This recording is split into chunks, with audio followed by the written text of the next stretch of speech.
Okay, so I am going through and showing you how I would approach reading this article in order to get the information that I need to complete the FoodWeb energy flow project based on the reading of this article. Why are Yellowstone's elk disappearing? Again, I have an audio of this that I've put on the assignment page on Schoology. So if you wanted to use that as you read along, you could do that. So what I'm going to do is I would have read the article all the way through first, and then like most of you, you're probably going, oh, okay, what was I supposed to get out of this? So the first thing that you should do, and on the assignment itself, it tells you that you need 10 specimens or organisms from the article. So I would be going through and trying to figure out where all of those organisms are listed. So I'm going to use colored pencils rather than highlighters, just because I don't like it when highlighters bleed through my paper. So I'm also going to use two different colors. I'm going to use green for any plants that are mentioned in this, so I can get my producers, and then I'm going to use orange for any animal. And if there's important information that's attached to the organism, I'm going to highlight that too. So as we go through here, we can see that, where it's located. Of course, we know it's in Yellowstone, but I see the word elk. But here, really, they're just referring to the valley that they're in, called the Wapiti Valley. And the Native Americans, the Shawnee and the Cree, elk is what Wapiti means, elk. So then we know they travel in herds, and they talk about the basin's greenery and the Shoshone River. So we kind of know, where it's located. Now, a lot of you were saying that this area was, super cold. Well, part of the time it is, but not all year round. It's not cold there all year round. It just so happens that the research that they were doing was when it was cold. And also this herd of elk, as we'll see in here, is one that migrates. So let's see here. So they're talking about the elk decline. So the elk's mentioned there. Keep reading through. I don't see any other organisms listed, so now I'm going to switch to the other page. Okay, so I pick it back up here, and you guys would be on the internet, so if you switch this PDF file into using DocHub, like I showed you in a previous assignment, you could switch this over to DocHub and use that, and then you can use the computer to do the highlighting and all of that. Or if you have a printer at home and you want to print it out, or if you're here at school, just depending on, whether we're online learning or if we are actually in the building. So again, we're mentioning elk here.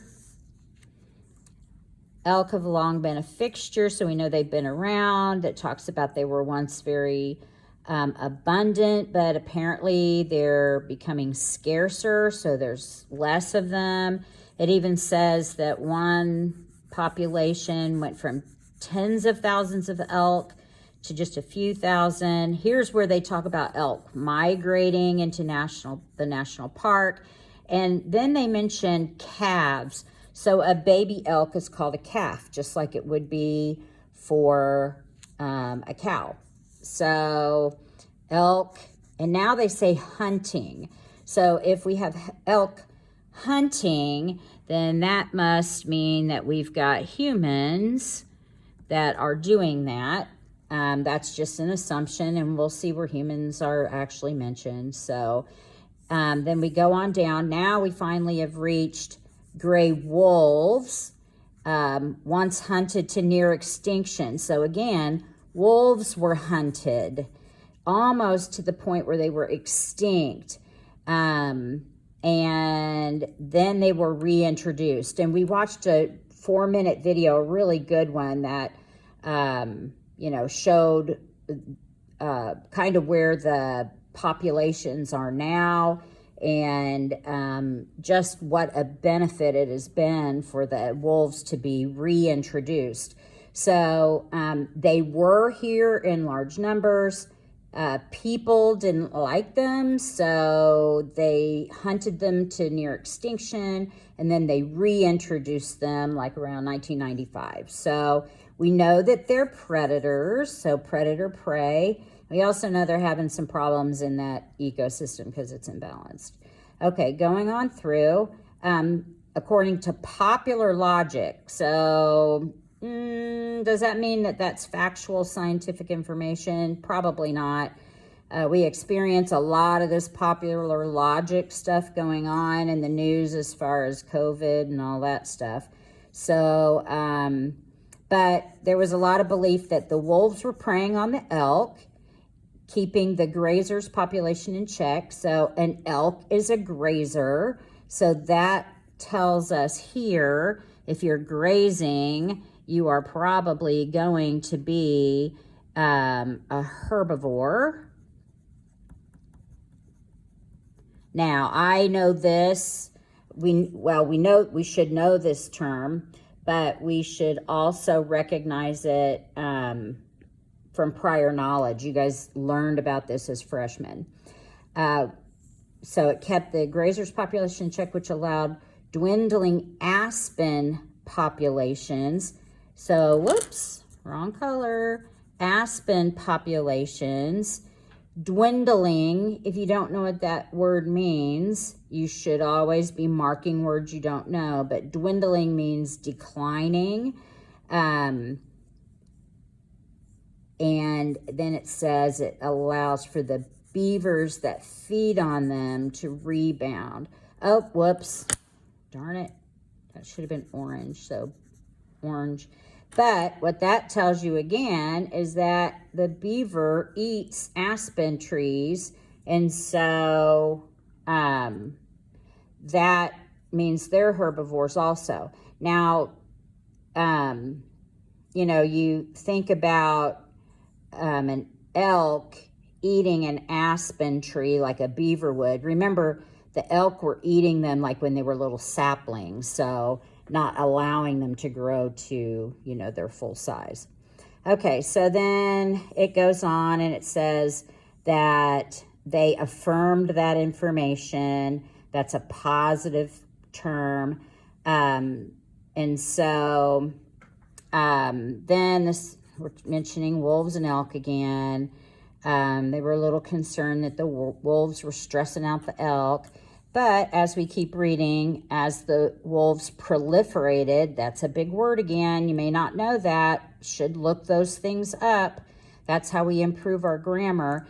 But it says as the wolves proliferated, they came in direct contact with the true top predator. So the way this is, and humans, so there we go.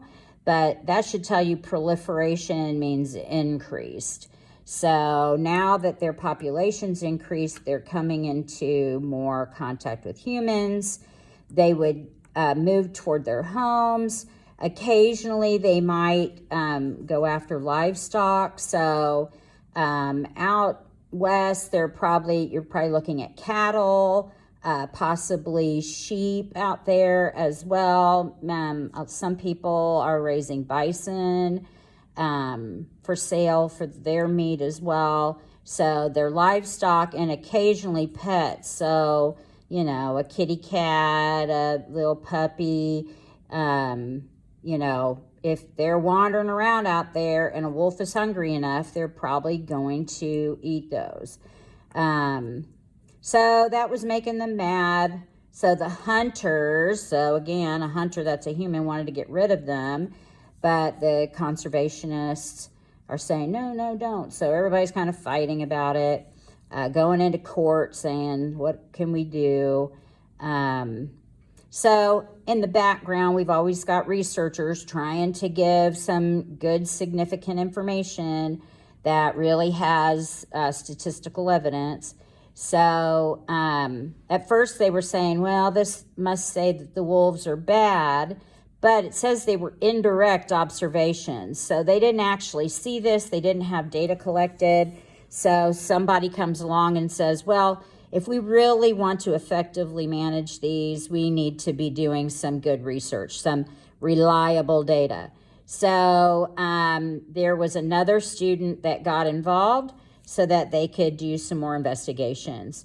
So they actually fitted these elk and wolves with GPS collars, and they could track them every 3 hours. And so then they were able to tell where they actually were. So as they counted them, and they collared calves as well, they actually found out that the pregnancy rate of the elk had gone down. So earlier they were trying to say that was due to stress, but as they continued to observe them, and Middleton's kind of throwing out here that, you know, it's not all fun and games being a scientist and having to sit out in super cold weather and just hang around and watch elk, because they're not like the most exciting animals in the world. So, but this was crucial because they found that with the GPS data, the elk rarely encountered the wolves. And when they did, it said they really didn't even feel, you know, threatened unless they got within a half a mile, and then they'd take off. So now they know, well, you know, the wolves really weren't stressing them out. So what was causing the problems? So as you read on down, another scientist gets involved following elk calves and found that 70% of them were dying before their first birthday, and only 15% of those deaths were caused by the wolves. So that's not enough to you know, add up to all the missing calves. So what was causing it? So death by wolf was dwarfed, and we know that term dwarf means made much smaller, by the 60% of them being killed by bears. So, and half of those bears were grizzlies. So right here, here's another organism, and this is huge because now they're saying, wait a minute, it's actually the bears that are killing the tag calves. 3 times more bear predation than what they'd ever seen. So the role of bears now is showing to get thrown in there. So now we've added bears to our list. So now we know that the impact of the grizzlies is growing. It still didn't account for all of it. So we go to the last page. And so they conducted these long-term monitoring of the grizzlies now in and around Yellowstone. And it turns out that the grizzlies really preferred to eat cutthroat trout, and they would get those out of the river. And some brilliant sport fishermen in the 80s illegally released lake trout, a totally different kind of trout, not even from this area, illegally released into Yellowstone Lake. These trout are super big, invasive, introduced species that actually would prey on the native trout, which is the cutthroat trout, and compete with them for resources. And so having this invasive trout in the water has influenced now the population of the cutthroat trout. Not only that, you might think, well, that's fine, they can just eat those. Well, apparently these lake trout make babies in deeper water than what the cutthroat trout do. And so the grizzlies can't even get to them. So now that means fish are scarce. So what are bears going to eat? The next easiest target, they're going to eat elk calves. So it still isn't explaining low pregnancy rates. So this is the kicker. Changing climate, severe droughts, possibly correlated with climate change, reduce grass production in the areas of the park where the elk migrate in the summer. So they don't have their normal food that they would have. Because of that, they were forced to consume immense quantities of nutrient-poor fodder. Now, I'll admit, when I saw fodder, I thought, what does fodder mean? I mean, they're eating it, so it must be some sort of a plant. But fodder is just basically junky stuff that is very nutrient poor. So they were just trying to meet the calories that they needed, but it didn't have the nutrients that they needed. And so they were undernourished and unable to conceive. So this is kind of wrapping it up. In 5 years, there was a whole lot of stuff that turns out is responsible for declining the elk population. Stupid fishermen who introduced an invasive species, the bears who went after the baby elk because the trout fishermen screwed stuff up, the wolves, as they would ordinarily.